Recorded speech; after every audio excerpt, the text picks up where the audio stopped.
শুভ সকাল বন্ধুরা। তো দেখেন আজকে তো কৃষ্ণের জন্মাষ্টমী, তার জন্য আমি কি করলাম, সকাল সকাল ঘুম থেকে উঠে পড়লাম।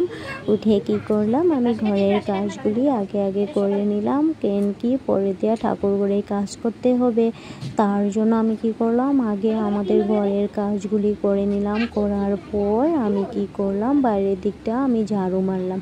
তো ঝাড়ু মারা যখন হয়ে গেল, তারপর কি করলাম, যে ওই সাইডটা তো আমি ওইটা তো মোছা যাবে না, তার জন্য এটা জল মেরে নিলাম ভালো মতো।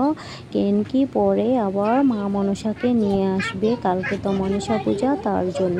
তো কি করলাম, আমি রাস্তাটি পুরা জল দিয়ে ধুয়ে দিলাম। তারপর কি করলাম, গেটটাও আমি ভালো মতো ধুয়ে দিচ্ছি। তারপর ধোয়ার পর কি করলাম, আমি এসে ফ্রেশ হয়ে গেলাম পূজা দেওয়ার জন্য। তো ঠাকুর ঘরে তো পূজা করব, তো ঠাকুর পূজা করে আসলাম। আসার পর কি করলো, আমার বর ঘুম থেকে উঠে একবারে মন্দিরে গেল। মন্দির থেকে এসে তারপর ও মা মনসাকে নিয়ে আসলো। তো কিভাবে নিয়ে আসলো দেখবেন। তো নিয়ে আসার পর আমি ওর সাথে আবার উপরে গেলাম। যাওয়ার পর দিদিভাইকে এখানে আছে, তারপর কি করলাম, দিদিভাইকে বললাম জোগাড় দিতে হবে, তো ও জোগাড় দিয়ে দিল। আমরা দুজনে মিলে জোগাড় দিলাম। মা মনসাকে এখানে বসাবে ঘরে। তারপর কি করলাম, আমরা তো চলে গেল দোকানে। তারপর কি করলাম, আমি আর দিদিভাই আমরা দুজনে মিলে কি করলাম, এই যে কালকে পূজার জন্য রেডি করেছি। কিন্তু আজকে তো জন্মাষ্টমী, তার তো সকালবেলা তো করুন না, তার জন্য সন্ধ্যাবেলায় পূজা করুন। তার জন্য আমরা আগে কি করলাম, মনসা মার পূজার জিনিসগুলো আমরা রেডি করে নিলাম। কেন কি আজকে তো আবার অধিবাস দেওয়া হবে, অধিবাসের কী লাগে ওইগুলি সব আমরা রেডি করে নিলাম। তো দেখেন কিভাবে ওগুলি বানাচ্ছি। তো ওগুলি বানানো হয়ে গেল। তারপর দিদিভাই ওগুলি কই কী রাখতে লাগে না রাখতে লাগে ওইগুলি হয়ে কী করলো, সব জায়গায় রেখে দিল। তারপরের দিনটা কী করলো দেখেন বন্ধুরা। তো পরের দিনটা তো ব্রাহ্মণ এসে পড়লো, এসে পূজা শুরু করলো।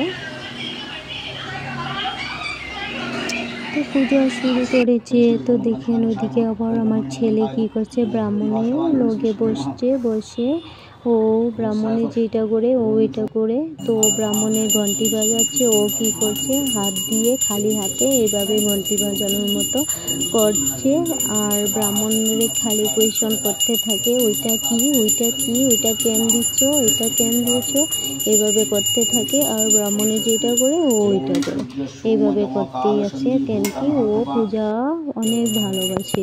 যখন আমি ঠাকুর ঘরে যখন পূজা করি, ঠাকুর ঘরে যখন যাই, ও গিয়ে ওখানে বসে থাকে, দেখতেই থাকে। তো এখানে আবার ওখানে পূজা হচ্ছে, ওখানে ও বসে আছে চুপচাপ দেখে, আর খালি কোয়েশন করতে থাকে, ওইটা কি এইভাবে খালি কোয়েশন করতেই থাকে আর দেখতেই থাকে।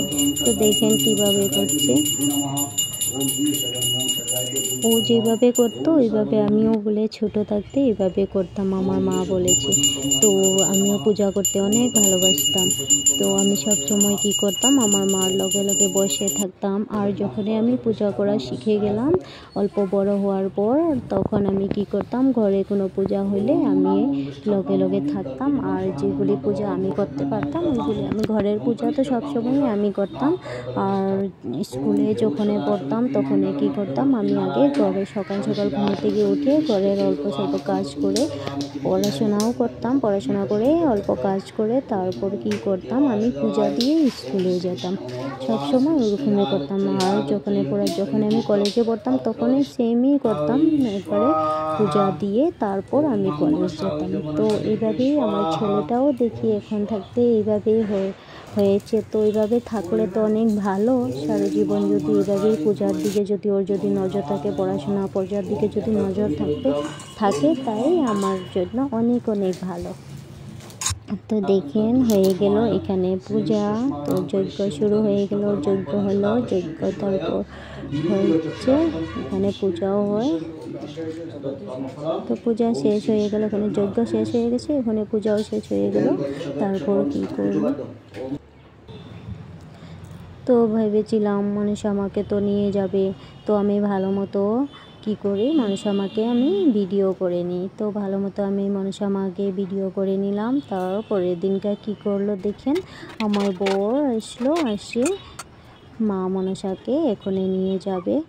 তো মা মনসাকে নেওয়ার আগে আমি কি করলাম, আমার ছেলেকে নিয়ে ওখানে গেলাম, গিয়ে ভালো মতো প্রণাম করালাম। তো প্রণাম করলো, প্রণাম করে মা মনসাকে টাটা দিয়ে দিচ্ছে। তো বর আসে নিয়ে গেল মা মনসাকে। তো নেওয়ার পরে আমার সোনা বাবাটাই কী করলো, এত কান্না করছে, কেন নিয়ে গেছে, কেন নিয়ে গেছে এইভাবে বলছে আর কান্না করছে। তারপর ওকে আমি বুঝালাম, বাবা এইবার তো মা মনসা তো ওই ঘরে গেছে, তো নেক্সট ইয়ারে আবার আসবে।